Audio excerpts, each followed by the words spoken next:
হজরত খাজা সৈয়দ মোহাম্মদ কুতুবউদ্দিন বখতিয়ার কাকি চিশতিয়া তরিকার সাধক ছিলেন।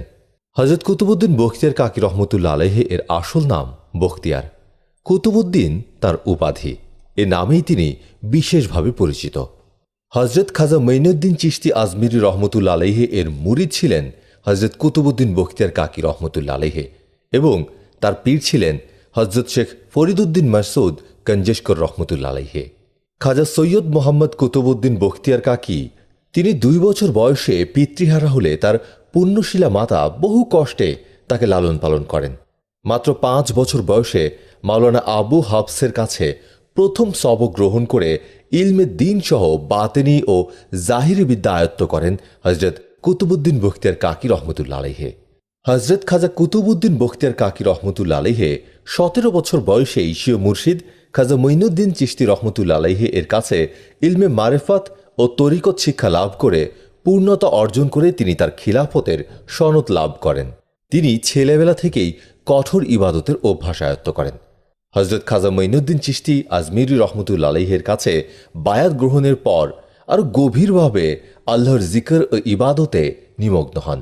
তিনি দিনরাত 100 রাকাত নফল নামাজ পড়তেন এবং প্রতিদিন 3000 বার দুরূদ শরীফ পাঠ করতেন। কোন এক বর্ণনায় আছে যে প্রথম জীবনে তিনি বিয়ে করেছিলেন বলে প্রথম 3 রাত দুরূদ পাঠ করতে পারেননি। এ সময় রইস আহমদ নামক এক বুজুর্গ স্বপ্ন দেখলেন। হজরত মুহাম্মদ সাল্লাল্লাহু আলাইহি ওয়াসাল্লাম তাকে বলছেন, হে রইস আহমদ, তুমি বখতিয়ারকে জিজ্ঞেস করো 3 দিন কেন দুরূদ পড়ছে না। এই সংবাদ বখতিয়ারের কানে আসা মাত্র তিনি পাগলের মতো হয়ে গেলেন। এরপর তিনি দুনিয়ার যাবতীয় মোহ পরিত্যাগ করে মাহবুবে ইলাহির দিকে সম্পূর্ণভাবে ঝুঁকে পড়েন। হজরত কুতুবউদ্দিন বখতিয়ার কাকি রহমতুল্লাহ আলাইহি স্বীয় মুর্শিদ হজরত খাজা মঈনুদ্দিন চিশতি আজমিরি রহমতুল্লাহ আলাইহি এর কাছে ফয়েজ লাভ করে অনেক বুজুর্গ অলি আউলিয়ার সান্নিধ্য লাভ করেন। তিনি বাগদাদে অবস্থান করার সময় অবগত হন যে তার পীর ও মুর্শিদ হজরত খাজা মঈনুদ্দিন চিশতি আজমিরি রহমতুল্লাহ আলাইহি খোরাসান থেকে ভারতে যাচ্ছেন। তখন তিনিও ভারতের উদ্দেশ্যে রওনা হন। অন্য এক সূত্রে রয়েছে হজরত কুতুবউদ্দিন বখতিয়ার কাকি রহমতুল্লাহ আলাইহি স্বীয় মুর্শিদ এর সাথেই ভারতে এসে কিছুদিন আজমিরে অবস্থান করেন। তারপর তিনি তার পীরের নির্দেশেই আজমির থেকে দিল্লিতে আসেন।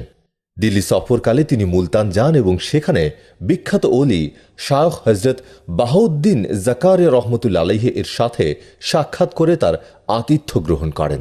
হজরত শায়খ বাহাউদ্দিন জাকারিয়া রহমতুল্লাহ আলাইহি হজরত কুতুবউদ্দিন বখতিয়ার কাকি রহমতুল্লাহ আলাইহিকে খুব সম্মানের সাথে গ্রহণ করেন। অতঃপর তিনি মুলতান থেকে দিল্লি প্রত্যাবর্তন করেন। তার দিল্লি আগমনের সংবাদ সুলতান আলতামাস অবগত হয়ে নগরের বাইরে এসে তাকে অভ্যর্থনা জানান। সুলতান তার থাকা ও খাওয়ার ব্যবস্থা শহর এলাকার মধ্যেই করে দিতে চাইলে তিনি তাতে সম্মত না হলে বাদশাহ তার থাকার ব্যবস্থা করলেন শহরের বাইরে বিলুখালীতে। সেখানে সুলতান আলতামাস সপ্তাহে 2 বার হজরত কুতুবউদ্দিন বখতিয়ার কাকি রহমতুল্লাহ আলাইহি এর সাথে সাক্ষাৎ করে তার খিদমতে অংশগ্রহণ করেন। কিছুদিন পর সুলতান আলতামাস বখতিয়ার কাকি রহমতুল্লাহ আলাইহিকে বলেন, হুজুর, এত দূর এসে আপনার সাথে সাক্ষাৎ করাতে আমার রাজকার্যের খুবই অসুবিধা হয়। যদি অনুগ্রহপূর্বক শহরের অভ্যন্তরে কোথাও থাকতে রাজি হন তাহলে আমার খুবই উপকার হয় এবং এতে আমি খুবই খুশি হব। তিনি সুলতানের অনুরোধ রক্ষা করেন। অতঃপর আইনউদ্দিনের মসজিদে তার থাকার ব্যবস্থা হলে তিনি সেখানে চলে আসেন। শাইখুল ইসলাম জালালউদ্দিন বুস্তামির ইন্তেকালের পর সুলতান এ পদে তাঁকেই নিযুক্ত করার ইচ্ছা প্রকাশ করলে তিনি অনীহা প্রকাশ করেন। অবশেষে নজমুদ্দিন সোগরাকে শাইখুল ইসলামের পদে নিয়োগ করা হয়। হজরত কুতুবউদ্দিন বখতিয়ার কাকি রহমতুল্লাহ আলাইহি স্বীয় পীর হজরত খাজা মঈনুদ্দিন চিশতি রহমতুল্লাহ আলাইহি এর সাথে সাক্ষাৎ করার জন্য পত্র লিখলে তার মনের ইচ্ছা পূরণের জন্য হজরত খাজা মঈনুদ্দিন চিশতি রহমতুল্লাহ আলাইহি নিজেই আজমির থেকে দিল্লিতে আসেন। দিল্লিতে হজরত আজমিরি রহমতুল্লাহ আলাইহি সাহেবের আগমনের সংবাদ জানতে পেরে দলে দলে লোক তাকে এক নজর দেখার জন্য ভিড় জমাতে শুরু করেন। কিছুদিন দিল্লিতে অবস্থানের পর তিনি আজমির যাবার সময় বিশেষ কারণে প্রিয় শাগরেদ কাকিকে সাথে নেওয়ার সিদ্ধান্ত নেন।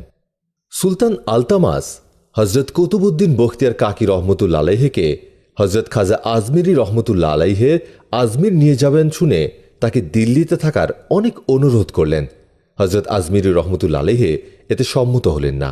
তিনি সুলতানের অনুরোধ রক্ষা করতে পারলেন না বলেও সুলতানের কাছে দুঃখ প্রকাশ করেন। দিল্লির অধিবাসীগণ বখতিয়ার কাকি রহমতুল্লাহ আলাইহে এর চলে যাওয়া দেখে নীরবে অশ্রু বিসর্জন করতে লাগলেন। হজরত খাজা মঈনুদ্দিন চিশতি আজমিরি রহমতুল্লাহ আলাইহে দিল্লিবাসীদের এই অবস্থা স্বচক্ষে দেখে শাগরেদের প্রতি সন্তুষ্ট হয়ে বলেন, কুতুবউদ্দিন, তুমি এখান থেকে চলে গেলে এই স্থানের লোকের মন ভারাক্রান্ত হবে, তাই তুমি এখানেই থেকে যাও। লোকের মনে কষ্ট দেয়া ঠিক হবে না। একথা বলার পর খাজা আজমিরি রহমতুল্লাহ আলাইহে দিল্লি থেকে পুনরায় আজমির চলে গেলেন। এরপর বখতিয়ার কাকি রহমতুল্লাহ আলাইহে যতদিন জীবিত ছিলেন ততদিন দিল্লিতেই অবস্থান করেন।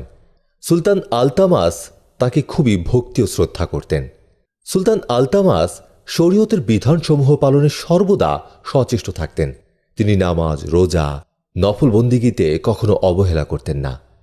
হজরত কুতুবউদ্দিন বখতিয়ার কাকি রহমতুল্লাহ আলাইহে এক বর্ণনায় বলেন, এক রাতে সুলতান আমার খানকায় এসে আমার পায়ের উপর পড়ে রইলেন। কিছুতেই আমার পা ছাড়ছে না দেখে আমি তাকে জিজ্ঞেস করলাম, তুমি আমার কাছে কি চাও? উত্তরে সুলতান বলেন, আল্লাহ আমাকে বাদশাহী দিয়েছেন, সেজন্য আমি কৃতজ্ঞ। কিন্তু রোজ হাসরে যখন আমাকে জিজ্ঞেস করবেন তখন আমি কি জবাব দিব? বলুন, তখন আপনি আমাকে ছেড়ে যাবেন কিনা? হজরত কুতুবউদ্দিন কাকি রহমতুল্লাহ আলাইহি বলেন, যতক্ষণ পর্যন্ত আমি এই কথার স্বীকৃতি না দিলাম ততক্ষণ পর্যন্ত সুলতান আমার পা ছাড়লেন না। হজরত বখতিয়ারের প্রতি বাদশার অগাধ শ্রদ্ধা ছিল। তিনিও বাদশার পক্ষ থেকে কোনো প্রকার আর্থিক সাহায্য কখনো গ্রহণ করেননি। তিনি অনেক সময় অনাহারে অর্ধাহারে থাকতেন। কখনো বিশেষ প্রয়োজনে প্রতিবেশীর কাছ থেকে ধার নিয়ে আবার তা সময় মতো পরিশোধ করে দিতেন। তার জন্য প্রতিদিন বহু নজরানা আসত। নিজে ভোগ না করে সেগুলো তিনি বিলিয়ে দিতেন। একবার এক শাহী কর্মচারী তাকে কিছু জায়গা দেওয়ার প্রস্তাব করলে তিনি গ্রহণ করতে অস্বীকৃতি জানিয়ে বলেন, কি লাভ হবে? তাছাড়া অন্যান্য দরবেশগণ যদি এমনটি গ্রহণ করতেন তবে আমিও গ্রহণ করতাম। তারাও যখন করেনি তখন আমি কেন করব? এখন আমি গ্রহণ করলে কিয়ামতে কিভাবে তাদের সামনে উপস্থিত হব? সুলতান আলতামাসের উজিরও তাকে কিছু জায়গির গ্রহণ করতে অনুরোধ জানালে তাঁকেও তিনি অনুরূপ উত্তর দিয়েছিলেন। তিনি এক মজলিসে আল্লাহর ইশকের আলোচনা শুনে বেহুশ হয়ে পড়েন, আর এ অবস্থাতেই তিনি ইন্তেকাল করেন। ইন্তেকালের সামান্য কিছুদিন পূর্বে ঈদের নামাজ শেষে ফেরার পথে এক স্থানে হঠাৎ দাঁড়িয়ে বলেন, এই স্থান থেকে মহব্বতের সুগন্ধ আসছে। অতঃপর তিনি সে জায়গাটি খরিদ করে ওসিয়ত করেন মৃত্যুর পর তাকে সে স্থানেই যেন দাফন করা হয়। তার অন্তিম ইচ্ছা পূর্ণ হয়েছিল। আল্লাহর ইশকের দাবিদার কখনো কোনো কষ্টে থাকলে তা প্রকাশ করে না। মানুষের উচিত সে বস্তু হতে তাওবা করে সদা সর্বদা সেগুলোকে শত্রু মনে করা। যে মানুষ দুনিয়ার প্রতি আসক্তি প্রকাশ করে সে কখনো আল্লাহর নৈকট্য লাভ করতে পারে না। দোয়া দু প্রকার, নেক ও বদ। কাউকে বদ দোয়া করতে নেই।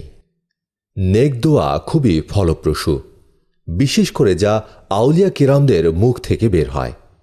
ভারতের দিল্লিতে যার নামে কুতুব মিনার দাঁড়িয়ে আছে তিনি হলেন খাজা কুতুবউদ্দিন বখতিয়ার কাকি রহমতুল্লাহ আলাইহি। গুনাহমুক্ত জীবনের একটি নমুনা ফুটে উঠেছে তার জীবনীতে। আল্লামা কুতুবউদ্দিন বখতিয়ার কাকি মৃত্যুর আগে তার সন্তান ও খলিফাদের ওসিয়ত করলেন যে, আমার মৃত্যুর পর যাকে তাকে দিয়ে আমার জানাজা পড়াবে না। আমার জানাজা যে ব্যক্তি পড়াবে তার মধ্যে 4টি গুণ থাকতে হবে। যদি এ 4টি গুণ কোনো ব্যক্তির জীবনে পাওয়া না যায় তবে বিনা জানাজায় আমার লাশ দাফন করবে। খাজা কুতুবউদ্দিন বখতিয়ার কাকি রহমতুল্লাহ আলাইহির শর্তগুলো হল: 1. যে ব্যক্তি জীবনে কোনো দিন তাকবীরে উলা ব্যতীত নামাজ পড়েনি এমন ব্যক্তি। 2. যার জীবনে কোনো দিনও তাহাজ্জুদ কাজা হয়নি এমন ব্যক্তি। 3. যে ব্যক্তি তার চোখের দ্বারা পরনারী দেখে কখনো গুনাহের কল্পনা করেনি।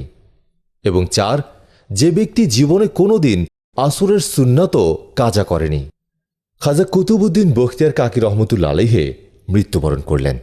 মৃত্যুবরণের পর তাকে জানাজার জন্য প্রস্তুত করে মাঠে নেওয়া হলো। সেখানে উল্লেখিত 4টি শর্ত উল্লেখ করে ঘোষণা করা হলো, যিনি বা যারা এই গুণগুলোর অধিকারী তিনি খাজা কুতুবউদ্দিন বখতিয়ার কাকির জানাজা পড়ানোর জন্য সামনে আসুন। মাঠ ভর্তি মানুষ, কোনো সাড়া শব্দ নেই। এত অনেক বড় গুণের কথা, এ গুণ অর্জন করা সহজ ব্যাপার নয়।